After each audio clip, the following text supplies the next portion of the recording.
Hoje nós vamos prosseguir, irmãos. Nós estamos tendo uma série de exposição sobre o Sermão do Monte, né?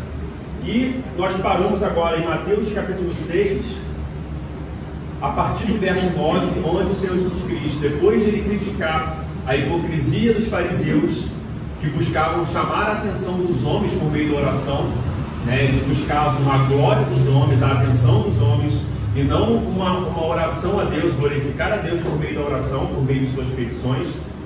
Ele agora vai colocar um aspecto positivo, né? O modelo de como nós devemos orar. E foi introduzido nisso por mim, alguns estudos atrás, e também pelo presbítero Levi, que trouxe um estudo também já de introdução. Nós já vimos então o prefácio com o irmão Israel. O prefácio da oração dominical é: Pai nosso que estás no céu, certo? Esse é o prefácio. Antes das petições, nós introduzimos a oração dominical. Nos relacionamos a um Deus que é transcendente, porque Ele está nos céus, Ele não se confunde com a sua criação, Ele não é uma criatura como nós, mas ao mesmo tempo nós nos relacionamos com um Deus que é imanente, que é um Deus pessoal, porque Ele é o nosso Pai. O Jael trouxe esse estudo do prefácio da oração dominical. Hoje nós vamos desenvolver essa oração dominical, né, entrando na primeira petição, conforme está aí, utilizando como referência o Catecismo Maior de Westminster, pergunta 190, tá? Não está no slide, mas a pergunta é 190. E nós vamos ver, como foi tratado já pelo irmão Jael, pelo presbítero Levi, que a oração dominical, quando Cristo institui essa oração dominical, nos ensina como orar, ele não está indo contra o seu ensino anterior. Em que aspecto? Das boas repetições. Porque às vezes a gente indo para o texto, uma pergunta que surge para nós é: Cristo acabou de falar aqui atrás que não é por muito falar que nós seremos ouvidos, ou seja, não é por vãs repetições, não é pela repetição que nós vamos ter a atenção de Deus. Como é que fica a questão da oração dominical, esse modelo? A gente não está tendo uma incoerência aqui, ou toda vez que eu me ajoelhar eu ter que orar a oração do Pai Nosso, né? Nós chamamos a oração do Pai Nosso. Isso não seria uma boa repetição? Mas nós vamos ver que Cristo está estabelecendo uma estrutura de oração. Nós vimos aqui, quando nós nos relacionamos com Deus por meio da oração, nós já estamos cumprindo o prefácio, porque nós estamos falando com Deus que está no céu e que é o nosso Pai. Nós já estamos cumprindo. Toda vez que nós fechamos nossos olhos, nos dirigimos a Deus em oração: Senhor, meu Pai, meu Deus, eu já estou cumprindo o prefácio. Então, naturalmente, quando nós vamos orar, a gente já cumpre o prefácio da oração dominical. E nós vamos ver que as petições anteriores também se apresentam como uma estrutura. É como se fosse a ponta do iceberg que existe por trás, na sua profundidade, uma gama de coisas anexas a essa estrutura. Então, quando a gente olha para a oração dominical, a oração do Pai Nosso, nós vamos entender que não é pela repetição, mas sim uma estrutura que nós vamos perceber hoje e nas aulas vindouras, quando nós formos ver cada petição, que a gente ora já observando essa estrutura que o Senhor Jesus Cristo colocou para nós. Tá? Nós vamos ver isso. O Catecismo Maior ele nos ajuda a desenvolver essas questões. Nós vamos utilizar a pergunta 190 do Catecismo Maior, que está aí no slide, e nós vamos esmiuçar cada parte utilizando os textos provas, né? Os textos provas, que é a Escritura. Isso aqui só é considerado verdade na medida que nós conseguimos provar que está na Bíblia, certo? Se nós não conseguirmos provar que está na Bíblia, isso não deve ser considerado. Então vamos ler aí o Catecismo Maior. Não, antes vamos ler Mateus 6. Vamos ler a palavra de Deus primeiro. Vou pedir a algum irmão que leia Mateus 6, do verso 9 ao verso 13, toda a oração dominical, todo o Pai Nosso. Depois nós vamos entrar no Catecismo Maior. Quem abriu pode ler, por favor. Portanto, vós orareis assim: Pai nosso que estás nos céus, santificado seja o teu nome. Venha o teu reino, faça-se a tua vontade, assim na terra como no céu. O pão nosso de cada dia dá-nos hoje, e perdoa-nos as nossas dívidas, assim como nós temos perdoado aos nossos devedores. E não nos deixes cair em tentação, mas livra-nos do mal, pois teu é o reino, o poder e a glória para sempre. Amém. nós já vimos o Pai Nosso, que está no céu. Hoje vamos entrar na primeira petição, que é o santificado seja o teu nome. Tá? É o que nós vamos nos deter hoje, santificado seja o teu nome. Vou pedir Vitor que leia, por favor, a pergunta 190, para o Catecismo Maior, cair no slide. São 2 slides, tá? O primeiro, o outro é a sequência, pode ler os 2. O que pedimos na primeira petição? Na primeira petição, que é santificado seja o teu nome, reconhecendo a inteira incapacidade e indisposição que há em nós e em todos os homens de honrar a Deus como é devido, pedimos que Ele, pela sua graça, nos habilite e nos incline, a nós e aos demais, a conhecê-lo, confessá-lo e altamente estimar. A Ele e a seus títulos, atributos, ordenanças, palavras, obras e tudo aquilo por meio do qual Ele se dará a conhecer, glorificá-lo em pensamentos, palavras e obras, que Ele impeça e remova o ateísmo, a ignorância, a idolatria, a profanação e tudo quanto o desonre, que pela sua soberana providência dirija e disponha tudo para a sua própria glória. Amém. Olha a quantidade de coisas que está anexa a essa expressão santificado seja o teu nome. Tudo isso, os títulos de Deus, estimar o Senhor, glorificar o seu santo nome, dar honra a Ele. Nós vamos agora nos aprofundar em cada parte do que o Catecismo Maior traz sobre santificado seja o teu nome. E a primeira coisa que nós vemos aqui na pergunta 190, depois de ele afirmar que a primeira petição é santificado seja o teu nome, é que o Catecismo vai ensinar que todos nós, todos os cristãos, têm uma compreensão e reconhecem que todos os homens são inteiramente, ou seja, totalmente incapacitados e indispostos de glorificar a Deus e de adorá-lo como Ele requer ser adorado. Todo homem, por causa do pecado, por causa da transgressão de Adão, da transgressão de Eva, aquele pecado original que nós vemos em Gênesis capítulo 3, onde ali toda a humanidade representada em Adão comeu do fruto que Deus falou que não deveria comer. O homem caiu do seu estado perfeito, caiu do seu estado imaculado, sem pecado, e trouxe o pecado para dentro da criação. Nós vimos então em Gênesis 3 que por causa dessa queda existe um pecado, que é o primeiro pecado, que é o pecado de ter comido o fruto, o pecado original, que todos nós, de modo espiritual, herdamos esse pecado de Adão. Então, há milhares de anos atrás, Adão caiu, pecou, e esse pecado comunica a todos os homens. Todos os homens, hoje em 2023, nós herdamos o pecado que Adão cometeu lá atrás. Não somente o pecado original, como Paulo vai trabalhar em Romanos, mas também nós cometemos nossos próprios pecados. Não somente herdamos o pecado de Adão, nosso representante federal, como também cometemos nossos pecados e por isso também somos punidos. Isso requer juízo da parte de um Deus justo. Então, partindo do ponto que o pecado original entrou no mundo, que toda a criação padece por conta desse pecado, que nós mesmos pecamos todos os dias contra Deus, todos nós nascemos, o homem natural, o nascimento natural, parte do ponto de morte espiritual.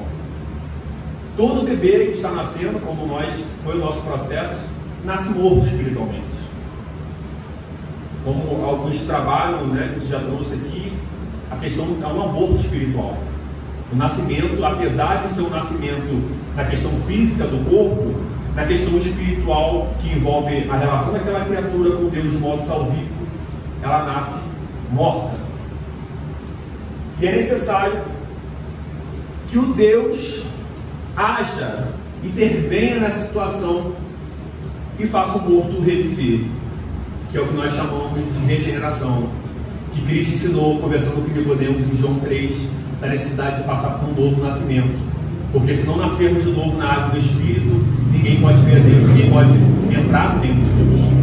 Então vamos abrir alguns textos aqui que vão demonstrar essa inteira incapacidade nossa, do homem natural, de adorar, de santificar o nome de Deus como Ele requer de nós. Eu vou pedir ao Gabriel que abra Gênesis 3, que vai trazer aqui o pecado original. Gabriel Martins, Romanos 3, verso 9 a 18. Tayane, 2 Coríntios 3, do 1 ao 5.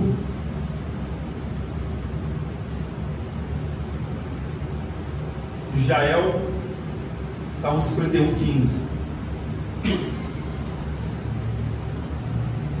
Quem abriu Gênesis 3 pode começar no verso 1 de Gênesis 3. Sobre aqui. É só a parte da queda mesmo, com medo de comer do fruto. Mas a serpente, mais astuta que todos os animais selvagens que o Senhor Deus tinha feito, disse à mulher: é verdade que disse, não como do fruto de nenhuma árvore do jardim?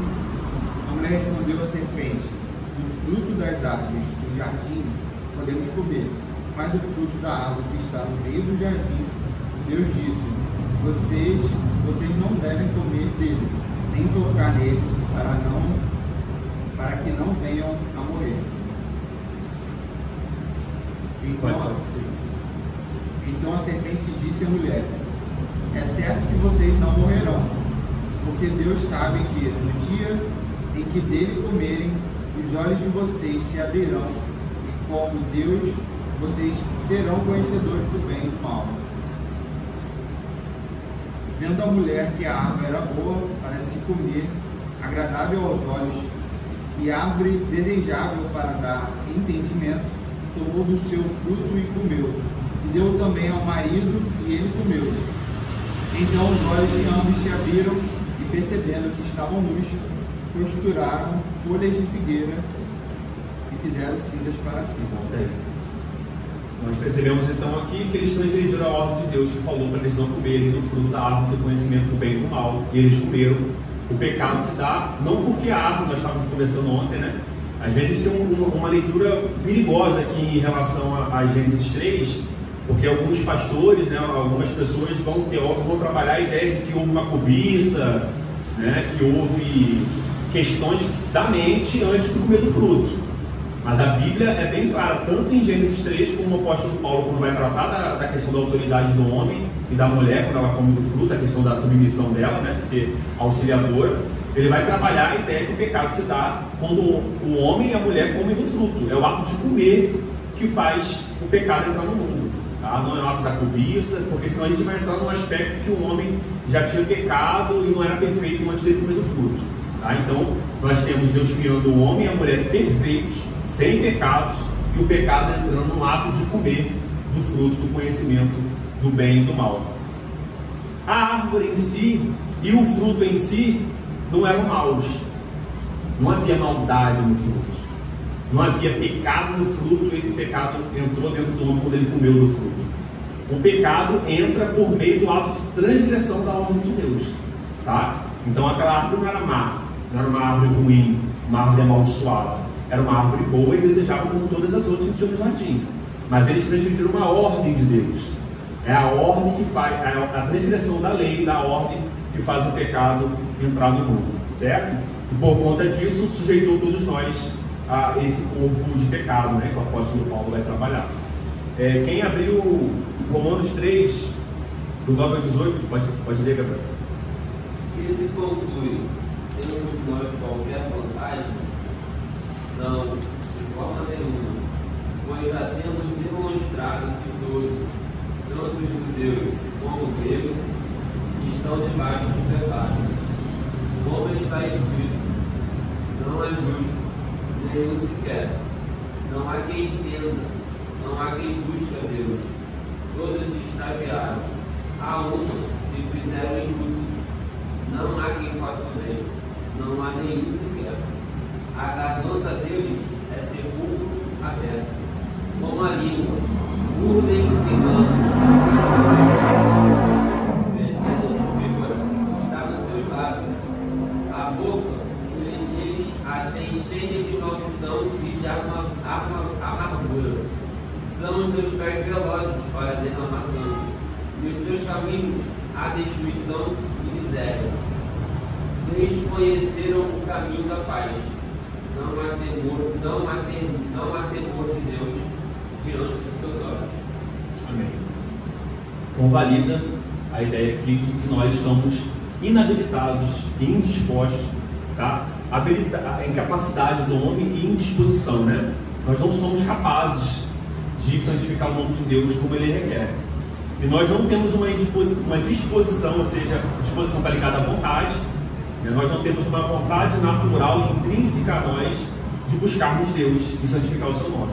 Tá? O apóstolo Gênesis demonstra isso. O apóstolo Paulo, em Romanos, também trabalha a ideia de que tanto os judeus como os gentios pecaram, e todos são indesculpáveis diante de Deus. Isso inclui a nós também. Então, partindo desse ponto, nós estamos vendo que o homem, por si mesmo, natural, no seu nascimento, ele não tem a capacidade, nem a vontade, nem a disposição de glorificar e santificar o nome de Deus como Ele requer. Tá? 2 Coríntios 3, 1 a 5. Começamos, porventura, outra vez a conformarmos a nós mesmos, ou temos necessidade, como alguns, de cartas de recomendação para vós outros, os próprios. Vós sois a nossa carta, escrita no nosso coração, conhecida e lida por todos os homens, estando já manifestos como carta de Cristo, produzida pelo ministério, escrita não por tintas, mas pelo Espírito de Deus vivente, não em tábuas de pedra, mas em tábuas de carne, isto é, nos corações. E é por intermédio de Cristo que temos tal confiança em Deus, não que por nós mesmos sejamos capazes de pensar alguma coisa, como se partisse de nós. Pelo contrário, a nossa suficiência vem de Deus. Veja, o apóstolo Paulo, como apóstolo, como cristão, ele está reconhecendo que não é por ele mesmo. Ele está reconhecendo a sua incapacidade natural, mesmo após a sua conversão, de fazer algo para a glória de Deus, mas ele coloca o mérito em Cristo. É porque vem de Deus que ele consegue fazer como apóstolo de Cristo. Salmo 51, 15 são textos que estão demonstrando essa incapacidade do homem. Abre, Senhor, os meus lábios, e a minha boca manifestará os teus louvores. Por favor, de novo. Abre, Senhor, os meus lábios, e a minha boca manifestará os teus louvores. O abrir da boca e a manifestação de louvores a Deus, o salmista reconhece que precisa de um ato anterior, o Senhor abrir. Se o Senhor não abrir, ou seja, se o Senhor não capacitar, se o Senhor não habilitar, se o Senhor não der a disposição, ele não vai conseguir por si só naturalmente render louvores a Deus. É por isso que quando a gente vai trabalhar a ideia de salvação, a economia da Trindade, o Pai, o Filho, o Espírito Santo salvando os homens, nós vamos entender que é tudo por graça. Porque o Deus que elege, Ele elege para que os homens sejam justificados na obra do Filho, Cristo. E o tanto querer como efetuar a aplicação da justiça do Filho em nós vem do Espírito, e o Espírito que vai fazer nós caminharmos na santificação. Então veja, todo o processo depende de Deus. Todo o processo depende de Deus. Ele é a força motora da nossa salvação. E vamos caminhando então, nós vimos então pela graça, nós vimos que nós somos totalmente incapazes e indispostos de glorificar a Deus. Esse é o pressuposto do santificado seja o teu nome. Eu parto desse ponto. Eu me ajoelho, eu clamo ao meu Pai que está nos céus, e partindo do princípio que eu sou inteiramente incapaz e indisposto de adorar a Deus como Ele requer, eu vou orar pedindo a Ele que pela sua graça, agora vem a outra parte do slide aqui, do catecismo, que pela graça de Deus, Ele então nos habilite e nos incline. Se naturalmente eu não sou disposto e nem capaz, eu oro a Ele então para que Ele me habilite e me incline, não somente a mim, como aquele que já sofre a atuação de Deus, mas também eu oro para que outras pessoas sejam habilitadas e sejam agora dispostas a adorar a Deus. Eu parto do Pai Nosso, uma relação do povo, de família de Deus, com o seu Pai, com Deus, mas também eu já miro as pessoas de fora, clamando ao Senhor que o nome dele seja santificado lá também, entre os ímpios. Como? Por meio da conversão deles, para que eles naturalmente estão indispostos e incapazes, agora sejam habilitados e sejam inclinados a adorar, porque é necessário isso. Sem o trabalho de regeneração, eles não podem Não podem, é impossível o ímpio adorar a Deus como é devido. E nós vamos ver que também nós não conseguimos adorar como é devido. Mas o ímpio está numa situação ainda pior do que nós, porque nós sofremos a atuação do Espírito Santo, que clama por nós. Eles estão só, como Paulo trabalha em Efésios, sem esperança, sem Deus no mundo. Então nós temos o Espírito que nos leva a orar como convém, por meio dos seus clamores, que são inexprimíveis, que nós vemos lá em Romanos capítulo 8. É Ele, com seus gemidos inexprimíveis, que faz com que a nossa oração seja atendida pelo Pai. Então eles não têm a atuação do Espírito. Mas veja, tanto nós como eles, naturalmente ainda estamos indispostos, porque nós temos o pecado atuando em nós. Nós vamos ver, no caminhar aqui, que somente na glorificação do nosso corpo, que aí sim, nós estaremos livres do pecado e a nossa nova natureza estará inclinada e disposta a adorar ao Senhor. A outra parte do catecismo vai trabalhar aqui: pela graça Deus nos habilite e nos incline a quê? A que fim? A conhecê-lo, a confessá-lo e a altamente estimá-lo. Veja, se Deus nos habilita e nos inclina, Ele deve nos inclinar e nos habilitar para algo, para uma finalidade. Lembrando do ponto: santificado seja o teu nome.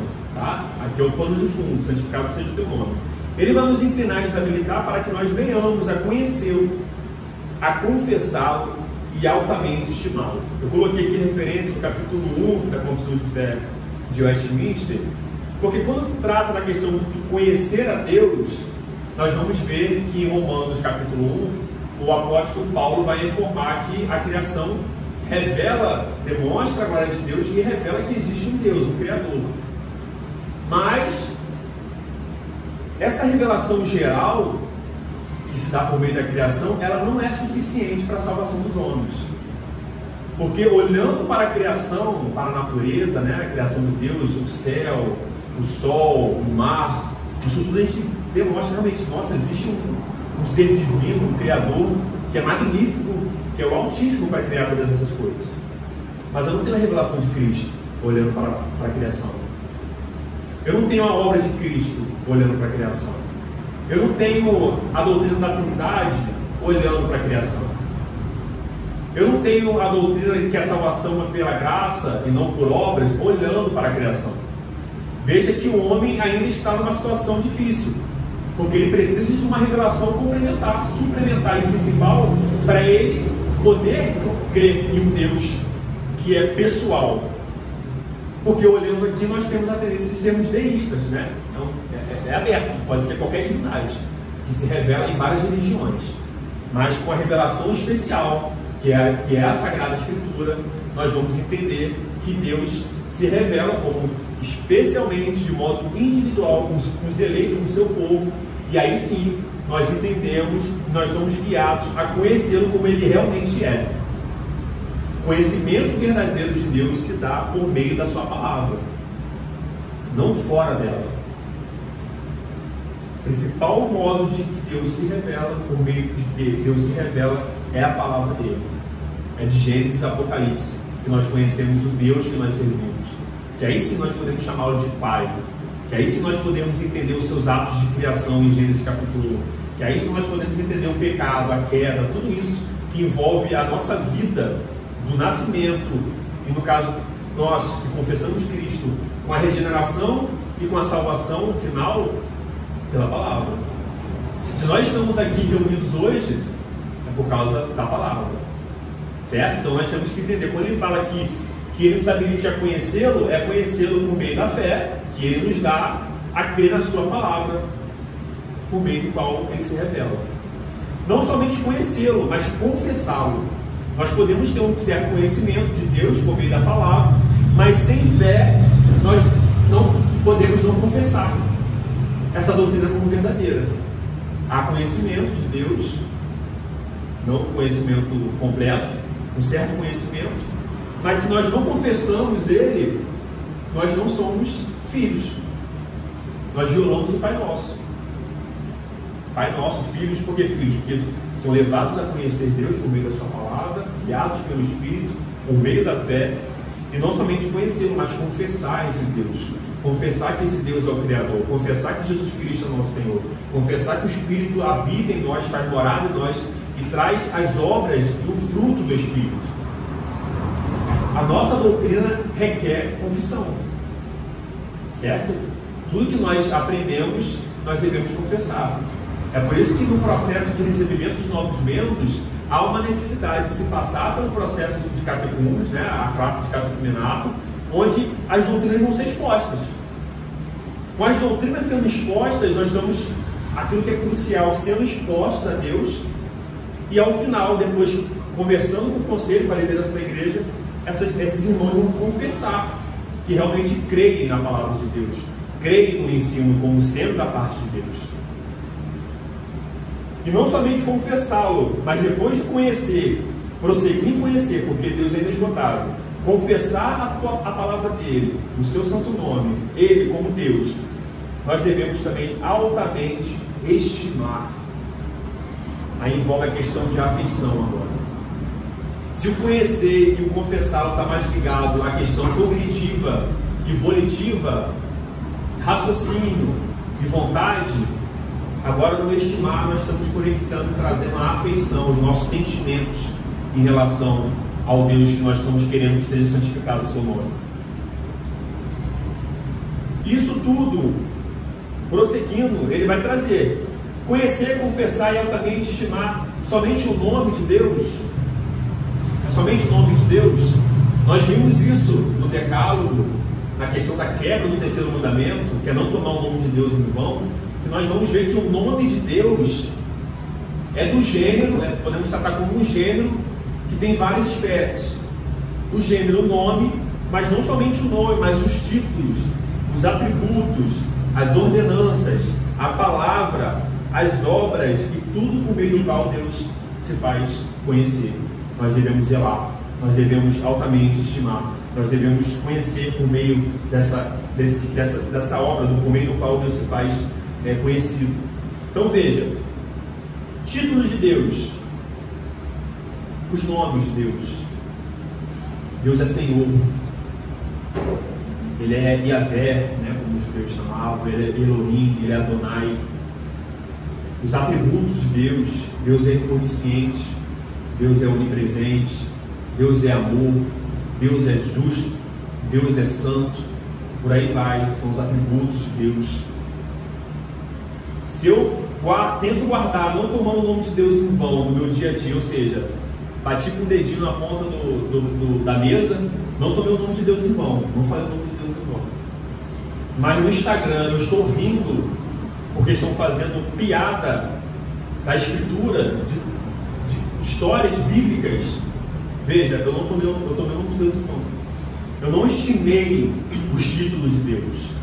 Eu não estimei a palavra de Deus.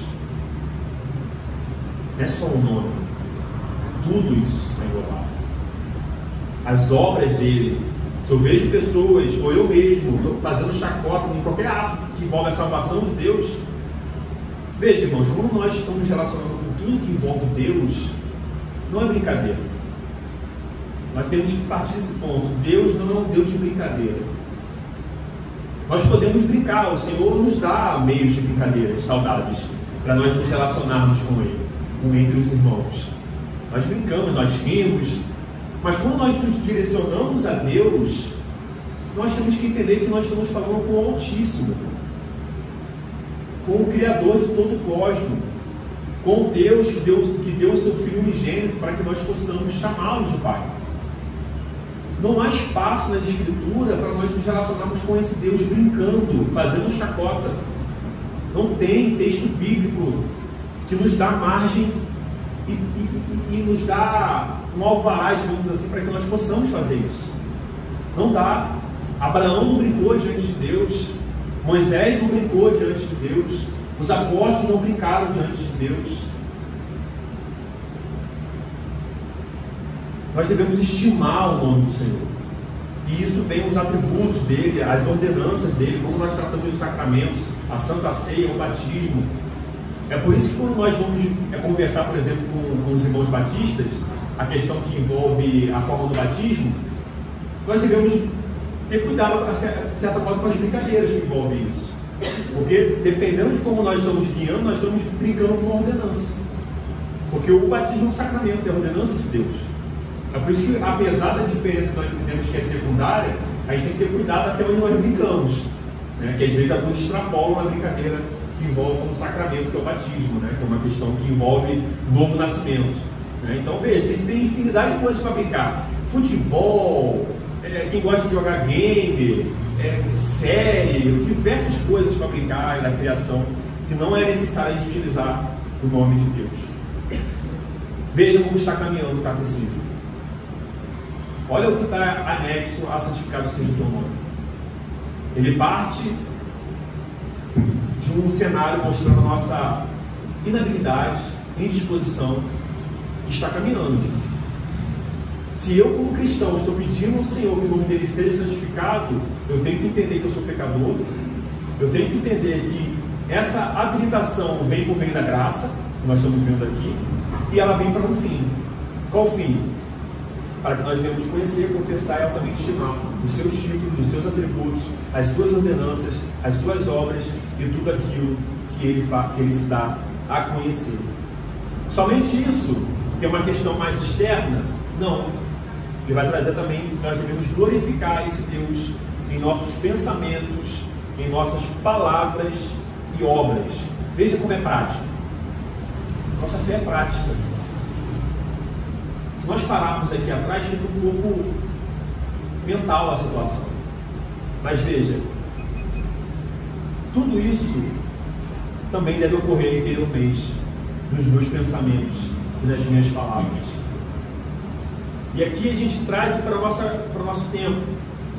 Porque às vezes, quando nós vamos meditar na palavra de Deus e nos confrontamos com o dever de todo homem de glorificar a Deus, não só externamente, mas também por pensamentos, por palavras e por obras, algumas pessoas vão querer enquadrar esse dever no legalismo, no farisaísmo.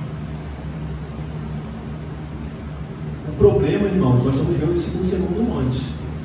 Se nós não percebemos isso, é porque nós não estamos atentos nos ensinos. São várias exposições. Se nós até agora não entendemos que a crítica de Cristo aos fariseus não era na lei de Moisés, a gente não entendeu o Sermão do Monte até aqui. Se nós não entendemos isso até aqui, é porque nós não estamos realmente prestando atenção naquilo que está sendo ensinado, naquilo que Cristo fala. Porque nós estamos enfatizando isso desde o início do Sermão do Monte, a parte onde Cristo vai trazer, que alguns vão trabalhar como se fosse uma nova lei, de forma equivocada. Cristo não está criticando a lei de Moisés. Vós ouviram dos antigos. Nós demonstramos que a lei de Moisés falava uma coisa e os fariseus falavam outra. A crítica de Cristo ao farisaísmo e ao legalismo é a hipocrisia dos fariseus, porque eles achavam que podiam cumprir e ser justificados por meio das obras da lei. Por conta disso, eles diminuíam o rigor da lei para poder se encaixar nela, excluindo, por exemplo, o aspecto interno dos pensamentos. Eles davam ênfase naquilo que era visível aos homens. É por isso que Cristo vai falar que eles eram como sepulcros caiados, porque exteriormente homens estimados, homens ilibados, mas por dentro, nos seus pensamentos, eram como sepulcros caiados, lindo por fora, podre por dentro. Além da hipocrisia dos fariseus, eles traziam leis que não estavam, não era a vinda de Deus, não era a lei de Moisés, que Deus deu a Moisés, mas eles traziam novos mandamentos, tradição de homens, que Cristo vai bater. Quando ele fala do sábado, quando Cristo fala do sábado, eles estão trabalhando a ideia do quarto mandamento como superior ao próprio Cristo, sem obras de misericórdia. Isso está na lei, está em Deuteronômio, obras de misericórdia está lá, irmãos. A interpretação deles já estava indo contra a lei de Moisés, porque o quarto mandamento tinha desenvolvimentos que traziam questões de misericórdia, como comer e beber, como o mandamento para o homem, e não o homem para o mandamento. Então, cuidado.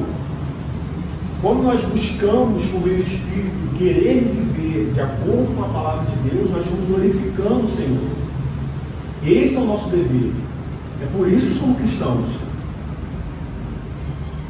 Cuidado, irmão, para a gente não viver, não discernindo as coisas, nos comparando com os ímpios, com palavras e pensamentos que não devem estar naqueles que confessam Cristo. A gente está vivendo numa época tão difícil que a gente tem que falar que cristão não deve falar palavrões. Olha que ponto que nós chegamos, ter que sentar e conversar com uma pessoa que confessa a Cristo para explicar para ela que um cristão não deve xingar. É esse ponto, é esse cristianismo que nós estamos vivendo. Porque as pessoas não buscam mais a glória de Deus. As pessoas não buscam estimar e confessar e amar esse Deus de modo prático em sua vida, não somente intelectualmente, de forma etérea. Eu amo o Senhor, eu amo Deus, mas os meus pensamentos Deus não governa. A minha boca, maledicência. A minha boca, palavrões. Nós chegamos a um ponto de protestantismo que nós nos igualamos aos católicos, que nós tanto criticamos no passado. Absurdo, catolicismo, como católico não praticante, como assim? Hoje as nossas igrejas estão cheias de crentes não praticantes, que sentam aqui, mas não têm nenhum compromisso com Deus. Compromisso de boca, todos nós temos. Mas nós estamos santificando o nome de Deus? Nós estamos conhecendo e buscando conhecê-lo mais na palavra? Nós estamos buscando confessá-lo da forma como ele se dá a revelar a nós? Nós estamos altamente estimando os seus títulos, os seus atributos? Nós estamos pensando o que deve pensar, como nós vimos lá em Filipenses, tudo que é bom, tudo que é verdadeiro, tudo que é honesto? Nós estamos trazendo palavras de edificação? As nossas obras têm sido para a glória de Deus? Os nossos feitos com as nossas mãos, nos nossos trabalhos, nas nossas casas, nas nossas famílias, têm sido para a glória de Deus? Ou realmente a gente está amando e confessando o Senhor sentado em nossas casas, fazendo diversas coisas, menos buscando o Senhor na sua palavra e na oração? Veja, essa é uma realidade triste entre nós.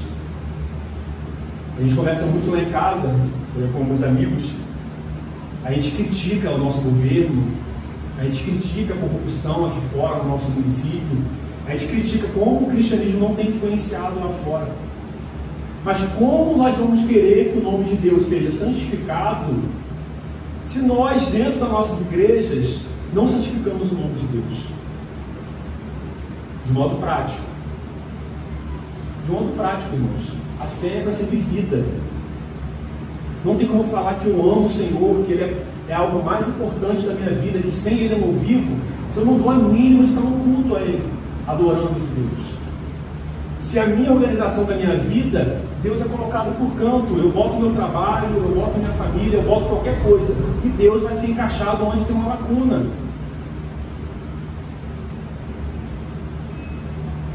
A gente tem que viver o Evangelho. A gente tem que pedir ao Espírito Santo que nos dê vigor para viver a palavra de Deus. Aí sim, nós vamos santificar o nome de Deus como Ele requer. Por nós, por nosso mérito, pela graça. Porque quando nós viemos para o culto, nós entendemos que Ele está agindo em nós. Ao mesmo tempo que nós temos um compromisso com Ele, nós sabemos que esse start vem dEle, por meio da exortação, por meio da sua palavra e diretamente por meio do Espírito Santo agindo em nós. Então o estudo hoje do Pai, tanto o que nós estamos estudando na oração dominical, é para que nós venhamos refletir e ver que aquilo que Deus requer de nós estamos todos nós longe de alcançar. Nós estamos longe do padrão exigido por Deus. Mas isso deve fazer com que nós venhamos sentar e somente lamentar por isso? Não. Nós devemos pedir ao Espírito Santo que Ele continue a nos habilitar, que Ele continue a nos capacitar e que nós possamos então nos envolver em tudo que envolve a santificação do nome de Deus. Como? Estando em comunhão com os irmãos, conversando sobre Deus, conversando sobre os títulos, sobre as obras, sobre as ordenanças, estando no culto, como nós estamos aqui, estando no EBD, tudo isso envolve questões que nós estamos buscando meios para glorificar a Deus. Nós podíamos estar em nossas casas agora, descansando. Muitos tiveram uma semana puxada, mas o Espírito Santo nos trouxe aqui. E nós somos alimentados por Ele. O nosso domingo é diferente quando nós estamos em comunhão com os irmãos, com os filhos de Deus, e nossa alma é alimentada pela palavra de Deus. A nossa segunda é diferente. A nossa segunda-feira é diferente. Existem promessas espirituais para a comunhão dos santos. É por isso que muitos de nós, às vezes, estamos caminhando fracos, porque estamos negligenciando meios de graça. Estamos fracos, não conseguimos lutar contra o pecado, não conseguimos orar, não conseguimos ler a palavra. Por quê? Estamos negligenciando os meios pelo qual Deus faz conhecido a nós. Depois ele trabalhar a ideia que envolve o que nós devemos fazer, ele vai trabalhar a ideia de que Deus remova os obstáculos. Existem obstáculos que atuam para que o nome de Deus não seja santificado entre nós. Ele vai trabalhar que nós devemos orar quando nós pedimos que o nome dele seja santificado, para que ele remova o ateísmo. Todas as forças desse mundo, da cultura, da educação, das famílias, toda a organização, toda a ordem que se busca rebelar contra Deus, que busca excluir Deus da sua própria criação, nós devemos orar para que o Senhor remova esses obstáculos. Nós devemos orar para que o Senhor remova a ignorância. Nós devemos orar para que Ele remova a idolatria. Idolatria ao dinheiro, idolatria ao entretenimento, idolatria a nós mesmos. E devemos pedir para que Ele remova a profanação, tudo aquilo que os homens fazem para desonrar o seu santo nome. Novamente, início. Para isso é necessária a conversão. Para isso é necessário que Deus habilite os homens que estão incapazes para isso. Nós tocamos no primeiro ponto. Orar por isso é orar para que o reino de Deus progrida. É orar para que as pessoas se convertam. E é orar para que os crentes sejam fortalecidos na fé. E para concluir, que pela sua soberana providência, parte do ponto que existe um Deus que está governando, nada foge do seu controle, apesar do caos que nós enxergamos muitas vezes, isso está no controle dele. Orar para que Ele, que está governando de forma soberana, que por meio da sua providência Ele dirija e disponha todas as coisas para a sua glória. Isso está acontecendo. Salmo 2. Salmo 2. O que Salmo 2 diz? Que Deus ri nos céus daqueles que se levantam contra o ungido dele, contra o seu filho. Deus ri e ao mesmo tempo ele anuncia juízo. Ai daqueles que não beijarem o filho. Ai daqueles que não honrarem Jesus Cristo, porque a ira vai vir e ela será eterna e pesada. Alguma pergunta, irmãos? Eu vou concluir com o livro sobre catecismo comentado. Agora já está falhando. Mas se algum irmão quiser fazer alguma colocação, trazer algum texto, alguma pergunta, pode ficar à vontade quando eu quero a minha voz aqui.